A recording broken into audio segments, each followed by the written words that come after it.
I should have known it was coming the second Todd started calling himself co-lead in front of the interns. It happened so smoothly, like he'd practiced it in the mirror with his Bluetooth earpiece still in. Yeah, I'll cover that in the summit, he told the logistics team while stealing one of my printed briefing packets. Linda and I are tag teaming this one. Tag teaming, like we were some kind of corporate wrestling duo, instead of me doing the heavy lifting while he strutted around with a half-buttoned shirt and the strategic insight of a stale bagel. The thing about Todd is that he's not dumb, he's just dangerously average and deeply aware of it. That makes him hungry for shortcuts. And shortcutting me was apparently this month's ambition. The summit in Hawaii was the final phase of an 18-month client retention push, kind of engagement that keeps our lights on and gets CFOs to shut up about headcount. And because of the complexity, cross-department planning, international compliance crap, and about 16 systems that never want to talk to each other, they'd put me in charge. Officially, on paper. In the client documents, I had the emails, the version history, the Slack receipts, all of it. But that didn't stop Todd from inching in like mold behind drywall. At the pre-flight briefing, I laid out the final itinerary, printed and tabbed in a binder the size of a Thanksgiving turkey. I just finished walking through the daily agenda when Todd cleared his throat, leaned in, and said, "We'll probably trim the client round table on day 2. I'll handle the keynote slot there, free up some time." It got quiet. Real quiet. My jaw twitched. I glanced around the room, no eye contact. Cheryl from HR was pretending to read her water bottle label. The interns typed harder. I could practically hear the PR rep's sphincter tighten. I smiled. Thin. The keynote's already confirmed with the client. They specifically requested I walk them through the proposed resource pipeline. Todd didn't blink. Yeah, but we don't want to overwhelm them with too much detail. I'll keep it high level. Right. Translation, he didn't understand the deck and didn't want to be caught stammering over acronyms. Still, I kept my voice even. Then I suggest you leave the walkthrough to the person who built the pipeline. More silence. Someone coughed. Someone else scribbled nothing on a notepad. That's when I knew I was in trouble, because nobody said a word. After the meeting, I pulled Cheryl aside. Is there confusion about project leadership? I'm getting the vibe Todd's being positioned differently than what was agreed. She gave me that HR smile, the one with no teeth and less spine. Leadership for these offsites is fluid, don't worry, just roll with it. Fluid, there it was again. Like they'd printed a memo titled How to Gaslight Women Who Do Their Jobs Too Well and passed it around in secret. I walked straight back to my desk and checked the travel system. My seat, aisle 12C. Outbound to Honolulu was gone, just blank like I'd never booked. Like I didn't exist in the universe where this project was happening. I checked again. Same result, I called the travel coordinator. Hey, just checking, my reservation for the summit trip vanished from the app, she sounded flustered. Oh, yeah, I saw that. Might be a glitch. Sometimes the app loses data when itineraries are updated last minute. Was there a last-minute update? I asked flatly. A pause. Ooh, I don't have visibility into who authorized it. But I can loop in someone from procurement? No need, I said. I'll sort it internally. I sat there a long minute staring at my screen, watching the cursor blink like a ticking bomb. My calendar still said final client prep 9:30 a.m., but that meeting had been quietly canceled. Todd had replaced it with something called Leadership Sync. No invite for me. I wasn't surprised, just bone-deep tired. This wasn't the first time I'd been pushed to the edge of the frame right before a big reveal. But this time I had leverage, real, legal, contractual leverage. My name was on the master service agreement. I was designated key personnel. I wasn't optional. I wasn't fluid. And if Todd wanted to pretend otherwise, he was going to find out just how non-fluid the consequences could get.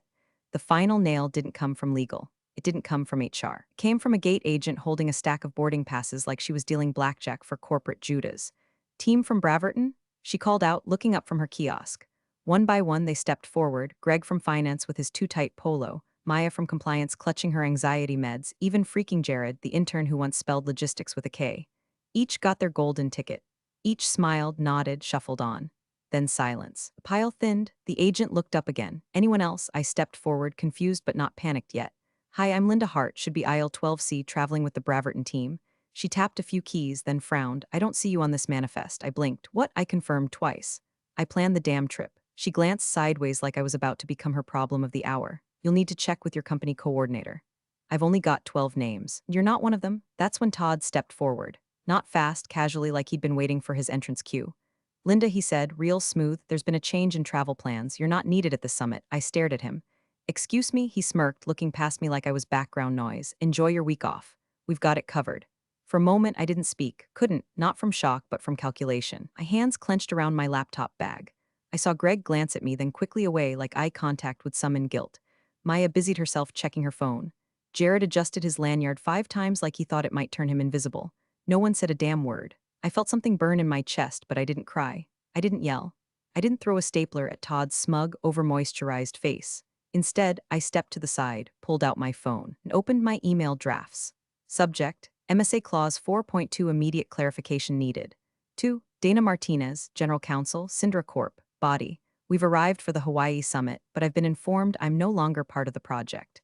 As the named project lead under Section 4.2 of the MSA, I'd appreciate confirmation on whether the current project timeline is still valid, given this change. Happy to forward supporting documentation. Please advise. I hit send, and that was the moment the whole world shifted. It was like flipping a switch and hearing a jet engine start to hum. Quiet now, but not for long. I stood there at the gate as Todd strutted down the jet bridge like Caesar heading to war.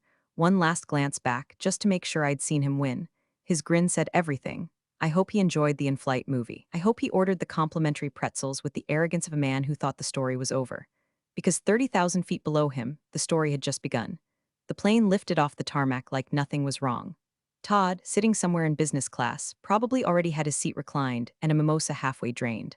I imagined him grinning, earbuds in, basking in the smug afterglow of what he thought was a clean win. The summit was underway. He'd erased the one person who could keep him accountable, and he'd done it with zero resistance. At least that's what he believed. I stayed planted in the terminal, heart pounding so hard it echoed in my ears, not from fear but from restraint. Rage restrained is the most dangerous kind. It sharpens the mind, clears the fog, makes everything crystal. 15 minutes passed, then 20. I didn't move, just stared out the window, phone in hand, watching the clouds roll in like war drums. The other passengers around me chatted about luau's and snorkeling packages. Someone's toddler screamed about Fruit Loops. But I sat completely still, every breath calibrated, the email I'd sent now pulsing like a ticking time bomb in the inbox of Syndra Corp's legal department. Then, buzz, one vibration. I glanced down. From Dana Martinez, General Counsel, Syndra Corp. Subject: MSA Clause 4.2 immediate clarification needed. Hi Linda, thank you for flagging. We are reviewing MSA obligations with our legal team now. Please stand by. I exhaled once. It wasn't an answer, but it was movement. In my world, that meant something just cracked open. I stood up slowly, walked toward the nearest restroom, and locked myself into a stall, not to cry, not to collapse, but to pull up my backup flight reservation. Yeah, that's right, I had a plan B, because deep down I knew something like this might happen. This summit wasn't optional. It was literally written into the MSA with ink so permanent it could survive a nuclear winter. Section 4.2 didn't just recommend my presence, it required it. Any changes to named leadership roles had to be approved in writing by the client's CEO or their designee. No approval. No summit, no contract, no renewal. Todd, with all the foresight of a drunk raccoon, had just walked into breach territory. And I had receipts, so many receipts. I tapped through my Delta app, found my reservation, and hit confirm. Seat 18A, no upgrades, no company perks. This one was mine, booked with my own money at 2:14 a.m. 3 days ago when the glitch deleted me from the travel portal. Back then, I thought it was paranoia. Turns out it was foresight. I wasn't flying in on the company dime. I wasn't arriving with the corporate entourage. I'd be a ghost slipping in the back door, uninvited but unavoidable. As I boarded the flight, back row, middle seat, behind a toddler with a Peppa Pig tablet blaring, I felt the knot in my stomach loosen. Not from peace, but from resolve. I didn't care about legroom or free wine. I cared about truth, about consequences, about the fact that somewhere, right now, a legal team was reading a clause and realizing, oh no, they really screwed this up. 3 hours into the flight, I got another buzz. New email, same thread. Linda, update, we've briefed Mr. Kwan. He is requesting documentation of the personnel change and approval history. Please advise when you are on site. Mr. Kwan, the client's CEO, the man who had personally signed off on my leadership assignment 6 months ago. So, Todd had officially dragged his boot across a legal landmine, and now the fallout was heading straight for his tray table. I closed my eyes and let the turbulence rock me gently. This wasn't a detour. This was the beginning of the reckoning. Hawaii smelled like ocean salt and corporate dysfunction. I landed just after 5 a.m., the air still cool, the sky that soft pre-dawn gray that makes everything feel like it's holding its breath. The others were already there, checked in, badged, caffeinated. The summit was well underway by the time I rolled my carry-on over cracked concrete and into a modest hotel a few blocks from the five-star monstrosity, where Todd was probably already butchering the welcome address. My room was quiet, nondescript. No ocean view, no minibar, no company perks. Just a lamp, a hard bed, and a chair with one leg shorter than the others. I didn't care. I wasn't here for comfort. I was here for evidence. By 7:20, I was dressed in something just professional enough to look intentional if I happened to run into someone, but generic enough to be overlooked. Hair pulled back. Flats. Blazer I kept rolled in my carry-on for emergencies, and this definitely qualified. I grabbed a coffee from a lobby cart that tasted like regret and betrayal and made my way toward the resort. I didn't walk through the front doors. That would have been too theatrical. I slid in through a side entrance like a ghost in ballet flats, found an alcove outside the main ballroom, and posted up behind a decorative fern. Subtle, uninvited, precisely where I needed to be. Inside, Todd was mid-presentation. I couldn't see him, but I could hear him, and what I heard was pure disaster. And so if we look at the projected headcount ramp, he said, tapping what I could only assume was a slide. I see alignment with Q1 2023 forecasts, plus or minus margin of error. Pause. Someone murmured something. Todd replied, yes, well, the model flexes depending on client-side scope shifts, which of course are flexible. He was improvising, badly. Then he said something that nearly made me spill my coffee. As you'll recall from the February roadmap draft, which we're still using as a baseline, the February roadmap, that thing had been superseded twice. The April version had been finalized and sent to legal. The August revision had been signed off after 2 days of alignment calls. The February draft still had assumptions about budgets that were no longer accurate. He was using outdated data. On a multi-million-dollar planning summit, in front of the entire client leadership team, I couldn't help myself. I pulled out my phone, and right on cue it buzzed. Email. From Riley Tran, client analyst ICE subject. Quick question roadmap deck body. Hi Linda, sorry to bug you, but we're looking at the roadmap Todd just shared and it doesn't match what we reviewed in August. Is this even the correct version? We're confused. I nearly laughed. Riley, bless him. Barely 2 years out of undergrad, but sharp as hell and polite to a fault. He'd worked with me on the compliance timeline in Q2, and apparently, he hadn't forgotten who did the actual work. I replied, hi Riley, you're not wrong. That version is outdated. The correct roadmap includes the scope alignment memo sent on August 14th.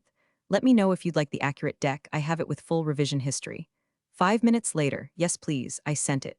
And then I sat there, sipping coffee that had long gone cold, watching the storm clouds gather across the hallway. Todd was up there bluffing his way through metrics he didn't understand, using decks he hadn't vetted, while half the client team probably had my updated file open on their phones under the table.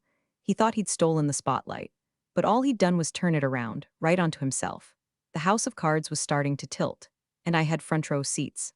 By mid-morning, the resort air had thickened with sunscreen, coffee breath, and the low-grade panic sweat of men who realize, too late, that they are out of their depth. I wasn't in the ballroom, but I didn't need to be.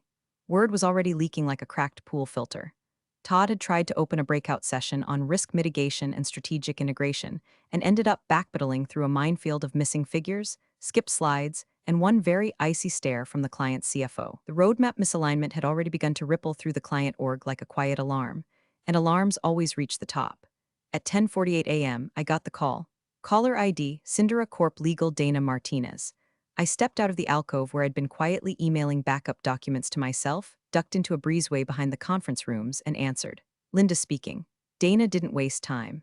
Hi, the CEO wants you on site by 11:30. We need the August roadmap, the original deck approvals, and the signed MSA with Section 4.2 highlighted. I didn't flinch. I have all of it, hard copy and digital. We'll meet you in conference room C, West Wing. Enter through the business center to avoid the main floor. Don't check in with registration. Just walk in like you belong because you do. Click. No drawn-out goodbye. No hedging. Just legal precision, which in this moment felt better than applause. I checked my watch. 40 minutes. Plenty of time to prepare for an execution. Meanwhile, inside the building, Todd had no idea the trap was already closing. I later learned how it went down from Riley and two other client analysts who couldn't wait to DM me the play-by-play. It was during a private session with the client's executive tier, CEO, CFO, their strategic ops lead, and, unfortunately for Todd, him. Todd walked in like he owned the damn island, gave a nod to the CEO like they were co-pilots, pulled up his tablet and started bluffing his way through a revised resourcing timeline he'd yanked from a Google Doc 3 hours old. Then Mr. Kwan, the CEO, leaned forward. Where's Linda Hart? Todd blinked. Excuse me, Linda. She's listed in our MSA as the named project lead. She built the previous roadmap and handled every phase since January. We expected her here. And this is where Todd made his fatal error. He smiled. That fake politician smile he always used when he thought charm could plug a crater. There's been some internal restructuring, he said smoothly. We've adjusted roles on our end to streamline leadership. I'm handling direct client engagement now. Silence, not awkward silence, loaded silence. Then Kwan stood. Didn't respond, didn't nod, just walked out. Like he didn't even need to hear the rest of the lie to know it was a lie. Todd sat there, blinking, alone with his own sweat and an off-brand stylus. By 11:15, I was already outside the West Wing, badge clipped to my belt, manila folder under my arm, and my phone vibrating with supportive one-liners from 3 separate client-side analysts who'd caught wind of what was coming. I walked in through the business center, past a stunned concierge who clearly wasn't used to seeing women march in with murder eyes and a full audit trail. At 11:29, I pushed open the door to conference room C. The lights were bright, the room was quiet, and the reckoning was right on schedule. The moment I stepped into that conference room, the temperature dropped 10 degrees. Not literally, it was Hawaii after all, but figuratively. I might as well have walked into a meat locker made of awkward silence and overcompensated authority. Around the table sat the core of Corp's leadership team, CEO Marcus Quan at the head, his ever-composed GC Dana to his left, the CFO flanked by two senior strategists. And then, on the far end, looking like a kid who just got caught forging a permission slip, was Todd. He didn't speak, didn't even blink at first, just sat there with his mouth slightly open, one hand still resting on his tablet like it might suddenly save him. His tie was crooked. His confidence had cracked just enough to show something fragile underneath. The man had flown first class into a boardroom execution, and now he looked like he couldn't remember his own job title. I didn't acknowledge him. I walked directly to the client's side of the table, opened my folder, and placed a document squarely in front of Dana. Label: Exhibit A MSA Section 4.2 Key Personnel Removal Clause. Dana didn't even wait for me to explain. She flipped it open, scanned the highlighted section, and started reading aloud. Any removal or exclusion of named project leadership must be approved in writing by the client's CEO or designated representative. Failure to obtain prior approval constitutes a material breach of contract and may result in immediate suspension of deliverables, pending review. She closed the folder gently. The only sound in the room was Todd's throat trying to remember how to swallow. Quan turned toward me, calm but sharp, like someone who's already decided whether to throw you a lifeline or drop an anchor on your chest. Linda, he said, is there anything else we should know? I nodded once, reached into my folder again, and pulled out a second document, this one a printout of a Slack export, followed by a chain of internal emails from the week before the summit. Label: Exhibit B Unauthorized Org Chart Revisions Internal Drafts. I slid it forward. Dana took it. Quan angled his chair for a better view. The first email was from Todd to the HR lead and one of the travel coordinators. Go ahead and update the deck and itineraries. Repositioning summit leadership for optics.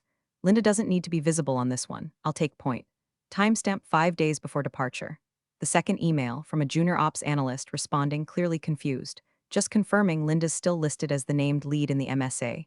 Should we check with legal? Todd's reply, curt, no need. I've got it. Dana read each page with the stillness of a rattlesnake right before it strikes. When she got to the last message, she let out a slow exhale, then passed the pages across the table to Marcus Quan. He skimmed, then looked at Todd. I believe, he said quietly, you have just made our job extremely easy. Todd finally spoke, voice cracking slightly. This is all just a misunderstanding. We were streamlining. These weren't final. I mean, we were moving fast. No, Dana interrupted. You moved unilaterally. You removed key personnel explicitly named in the MSA. That's not a misunderstanding. That's a breach. Todd's mouth opened, but nothing useful came out. Quan turned to me, expression unreadable. Linda, are you willing to resume leadership of this summit if requested? I met his gaze, absolutely. I have the full August roadmap, the approved scope alignment, and the revised budget deck. Everything's ready. He nodded once, then turned to my own company's CFO, who, by the way, had been sitting silently through this whole thing with the same look people get when they realize they parked in a tow zone. I'm formally requesting a pause to the summit, Quan said, effective immediately. We'll reconvene once we confirm all MSA leadership requirements are restored. And with that, he stood. Dana followed.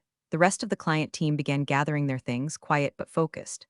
No dramatics, no shouting, just cold corporate precision, the kind that turns into lawsuits when ignored. Todd remained seated, pale and blinking. I didn't look at him as I packed my folder. Vindication didn't need an audience, it just needed facts, and I had all of them. The official word came down 20 minutes later. The summit was suspended indefinitely, not rescheduled, not adjusted for leadership transitions. Just suspended, like someone yanked the plug on a corporate pool party mid-cannonball. I watched through the tinted glass of the West Wing lobby as Corp's team quietly exited the main ballroom. Laptops shut, folders zipped, expressions unreadable. The kind of silence that says, someone's getting sued by morning. A short while later, Todd stumbled out too. No entourage, no clipboard. Just his phone clutched like a rosary and the unmistakable stench of a man who just got drop-kicked by his own ego. Word was, he'd been asked to return to the mainland immediately. Company jet? Denied. Commercial flight, middle seat, one way. I didn't watch him leave. I had better things to do, like meet with our CFO, who looked like he'd aged 10 years in the last hour. The emergency board meeting was already being coordinated. Phones buzzed, Slack threads ignited like wildfire. Legal was scrambling to contain what Dana, the client GC, had calmly but firmly described as a material breach in direct violation of agreed-upon governance structures. In other words, we'd screwed the pooch. And not just any pooch, this was our golden retriever of a client. The one that funded 3 departments, half a dozen vendor contracts, and the VP's recent Tesla lease. Losing them wouldn't just hurt, it would implode. I was sitting in the makeshift war room when our CFO finally addressed me directly. Linda, he said, voice low and cautious, like I might bite. I want to sincerely apologize for what happened. You should have never been excluded. I nodded once. Appreciated. He cleared his throat. Given everything, I assume you'll want to file a formal complaint. HR is compiling options. I sipped my coffee. Right now I just need clarity on travel expense procedures. He blinked. Sorry? I pulled out my phone, scrolled to my Delta confirmation, and held it up. I booked my own flight, Hotel 2. Breakfast was a protein bar from my purse. Do I submit those through standard reimbursement, or do we have a new protocol for when VPs sabotage logistics? Silence. He opened his mouth, then closed it, wrote something on a notepad that looked like "Make Linda whole" in all caps. Just then, another ping hit my inbox. This time from Dana. Subject, continuing collaboration body. Hi, Linda. You've begun internal review of next phase scopes. Would you be open to discussing continued engagement as a direct contractor for Syndra Corp? We value your leadership and would prefer to work with you directly going forward. Let me know a good time. I stared at the message for a beat too long, not because I was surprised, but because for the first time in weeks, something finally made sense. Todd had seen this coming, not the breach, not the fallout, me. He knew Syndra Corp trusted me, knew they leaned on me for clarity when their own workflows tangled, knew that if it came down to merit, I would outlast him 10 times out of 10, so he tried to erase me, not correct me, not improve me, erase. And in doing so, he triggered the exact clause I'd fought to get into the contract 2 years ago, the one about named leadership. The one no one ever reads, until today, back at the lobby. I spotted one of the client's junior analysts, Riley, grabbing a coffee to go. He caught my eye and gave me a nod, not dramatic, just respect. That meant more than any Employee of the Month plaque in our break room ever could. I texted Dana back. Let's talk. I'm free after 3. Todd's name was already being scrubbed from internal directories. Slack channels were reassigning permissions. The internal wiki had replaced his bio with a 404 error. No statement, no goodbye email. No farewell bagels in the break room, just gone, as it should be. 2 weeks later, the ocean looked different. Not because it was bluer, though it was, but because this time I was sitting at the right table. The summit had been rescheduled, restructured, and rewritten from the ground up. Gone were the buzzwords and rented charisma. Gone was the jazz hands energy of someone trying to bluff their way through a $3 million roadmap. This time, the opening slide didn't read Braverton Corp Project Update. It read, Syndra Corp Strategic Planning in Partnership with Linda Hart. That was the new title, Strategic Partner, not Project Manager, not Support Lead, not Key Contributor, Strategic Partner. And when Marcus Kwan, CEO of one of the most powerful logistics companies in North America, stood at the front of that room and said, before we begin, I want to personally thank Linda Hart for protecting the integrity of our agreement, he didn't look at my company's execs. He looked at me. No handshakes were offered to Todd, because Todd wasn't there. He never would be again. Back home, the fallout had been swift and surgical. HR released a 2-sentence memo on a Monday morning titled Leadership Realignment, and by Tuesday, Todd's name was scrubbed from every system that had once bloated under the weight of his self-importance. There was no farewell post on LinkedIn, no new beginnings, selfie from an airport lounge, just digital ash. He disappeared as quietly as he'd tried to erase me. The internal story became miscommunication. The unofficial story, though, it traveled like wildfire. Don't mess with someone who reads the MSA. At the summit, I kept things professional. No gloating, no passive-aggressive jabs, just clarity, consistency, and the kind of calm that only comes when you've already survived the storm. I led the sessions, walked through the August roadmap revisions, fielded compliance questions without breaking a sweat. Even Riley from the analyst team brought me a hand-drawn diagram of the new resource plan, like a kid presenting a science fair project. Dana nodded along from the back of the room like a proud parent. The trust, it was real now. It wasn't just about deliverables anymore, it was about integrity. And me, I'd stopped waiting for credit. I'd started building leverage, one clause at a time. That night back at the hotel, I skipped the big networking dinner and took my laptop poolside. The air was warm. My inbox was cleaner than usual. I leaned back with a coffee in one hand and the ocean humming in the background. Then my phone buzzed. New email. Subject, Extended Engagement Body, Linda. Attaching a draft of the extended contract. Let us know your preferred terms. You're the real MVPs of the office jungle. Thanks for watching. Smash that subscribe button, or the coffee pot might just forget your next brew.